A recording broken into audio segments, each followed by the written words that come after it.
Hello friends, welcome to my YouTube channel तकफ़िल with बरखिया। तो फ्रेंड्स, हम बढ़ते हैं अपने एपिसोड की तरफ।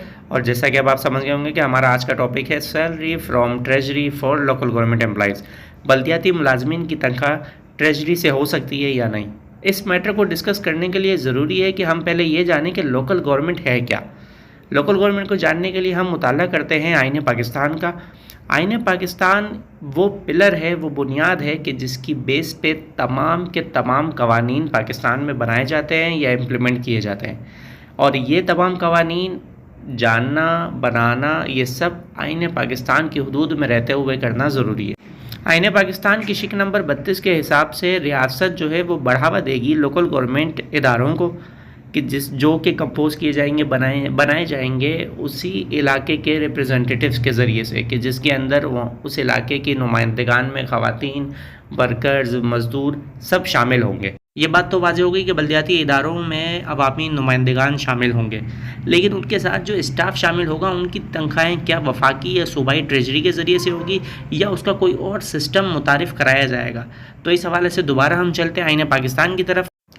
आईन पाकिस्तान की शिक नंबर 140 से हमें ये बताती है कि हर सूबा कानून के हिसाब से एक ऐसा लोकल गवर्नमेंट का सिस्टम मुतारिफ़ करवाएगा कि जिसके अंदर सियासी, समाजी और मुआशी मामलात को हल करने की ज़िम्मेदारी और उनको इख्तियारात दिए जाएंगे। अब जब यहाँ पे ये बात वाज़ेह हो गई है कि लोकल गवर्नमेंट के पास ही तमाम इख्तियारात और ज़िम्मेदारियाँ होंगी एडमिनिस्ट्रेटिव और फाइनेंशियल मैटर्स को हल करने के लिए, तो स्टाफ की सैलरी भी तो इसी फाइनेंशियल और एडमिनिस्ट्रेटिव मैटर्स में ही आती है। इसलिए फेडरल या फिर प्रोविजनल ट्रेजरी के ज़रिए से इनकी सैलरीज आइन के मुतसादिम हो जाएंगी। अब यहाँ सवाल ये पैदा हो जाता है कि फिर लोकल काउंसिल एम्प्लॉयज़ को सैलरी किस तरीके से मिलेगी। तो इस हवाले से अब लोकल गवर्नमेंट एक्ट को देखते हैं सिंध एम्प्लॉयज़ के लिए, कि जो सिंध लोकल गवर्नमेंट एक्ट 2013 है। इसका सेक्शन 104 ये बताता है कि एक फ़ंड फॉर्म किया जाएगा, बनाया जाएगा हर काउंसिल की सतह पर, जो कि लोकल फ़ंड कहलाएगा, और उसी फ़ंड के ज़रिए से सबसे पहले स्टाफ की सैलरीज दी जाएंगी।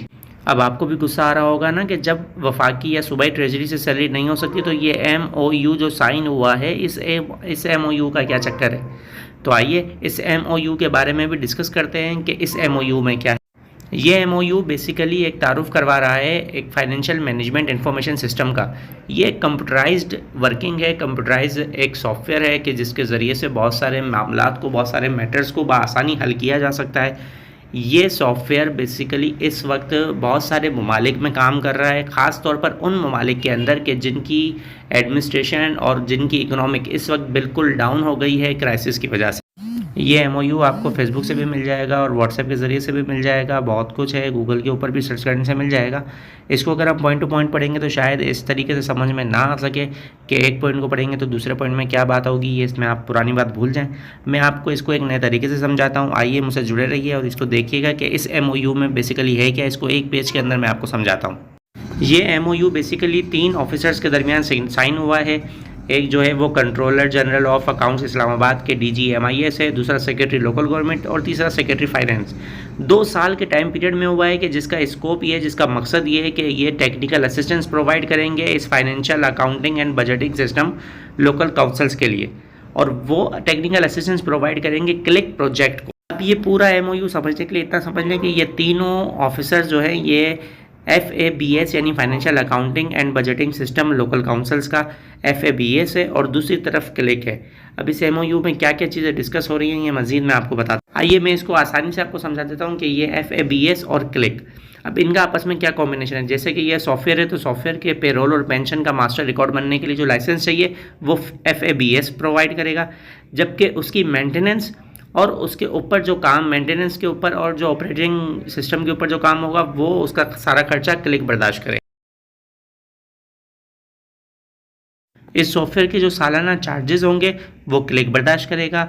सालाना चार्जेस के बाद जो एडिशनल लाइसेंस फ़ीस वगैरह अगर किसी मद में चाहिए होगी, मिसाल के तौर पे अगर उन्हें बजटिंग और अकाउंटिंग के लिए भी इसका लाइसेंस चाहिए तो उसकी भी फ़ीस क्लिक पे कर। जब एक सॉफ्टवेयर बनेगा तो जाहिर सी बात है सॉफ्टवेयर की मैनेजमेंट के लिए, सॉफ्टवेयर को चलाने के लिए हमें कंप्यूटर की ज़रूरत पड़ेगी, लैपटॉप्स की ज़रूरत पड़ेगी, वो जितने भी हार्डवेयर की अरेंजमेंट होगी वो सब क्लिक करेगा। इस सॉफ्टवेयर की नेटवर्किंग के लिए या इसकी सिक्योरिटी के लिए जितना भी एक्सपेंस आएगा, जितनी भी कॉस्ट आएगी वो भी क्लिक ही बर्दाश्त करेगा।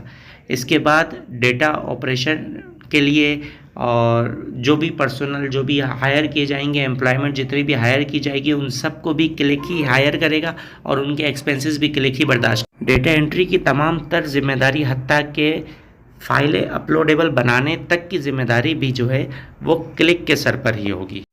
10 मास्टर ट्रेनर्स को ट्रेनिंग प्रोवाइड की जाएगी जिसकी जिम्मेदारी FABS के ऊपर होगी, लेकिन उस ट्रेनिंग के ऊपर जो भी कॉस्ट आएगी, जो भी खर्चा आएगा, उस ट्रेनिंग के लिए जितना भी एक्सपेंस आएगा वो सब का सब क्लिक को बर्दाश्त करना पड़ेगा। अब अगर ये सारी बातें सुनने के बाद क्लिक की आंखें फटी की फटी रह जाएं और वो ये काम ना कर सके या इस काम से बाहर हो जाए या फिर क्लिक का प्रोजेक्ट बंद हो जाए, इस सूरत के अंदर ये तमाम के तमाम काम गवर्नमेंट ऑफ सिंध की जिम्मेदारी में आ जाए। उम्मीद है अब आपको समझ आ गया होगा कि ये MOU का सिस्टम क्या है।